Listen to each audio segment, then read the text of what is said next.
The average dentist in the United States works about 42 years. 33 hours a week, 42 years, that's your life. Okay? I will tell you, especially you guys that raise your hands, that have been practiced for less than 5 years, dentistry is so much better when it's optional. Clinical dentistry is awesome when it becomes optional. For me, I was blessed. 13 years into it, I could have put the handpiece down.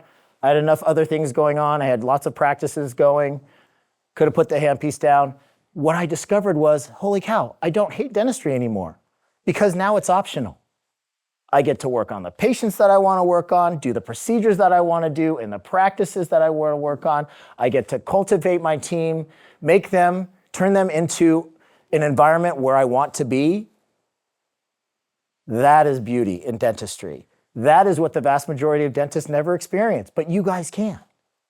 And it starts with understanding the basics of dental practice ownership, the basics of practice management, the basics of leadership, the basics of creating a level 10 practice, because human resources being one of the biggest issues. 21,000 people left the dental profession during the pandemic and never came back.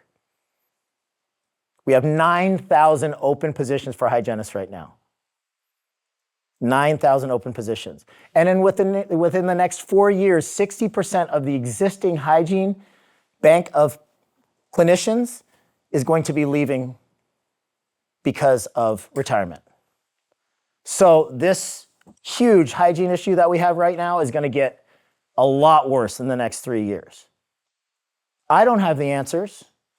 I will tell you that the only way to improve your odds of actually attracting a good hygienist is to be a level 10 practice with a lot of technology, offer them lots of opportunity for continuing education, to practice at the top of their license. That's the secret for being able to attract a higher level and a warm body for those open hygiene positions. But if you're a level 1, a level 2 practice, you have a shitty culture, you're a bad leader, you don't have good technology, your waiting room looks circa 1977, you're not going to be able to attract any decent hygienists, if even a warm body. That's the bottom line. Same thing for dental auxiliaries, front and back office. So the things that we work on in the Dental Success Institute and the Practice Launchpad are your culture. We have assessments for this. Your leadership, 2 right brain things, very subjective. I feel like a good leader. I feel like we have a good culture. There hasn't been a blow up in like 3 days. Subjective. We have very, very, very clear ways to KPI subjective measures, turn them into objective, measurable KPIs. And then cash flow, overhead control, systemization.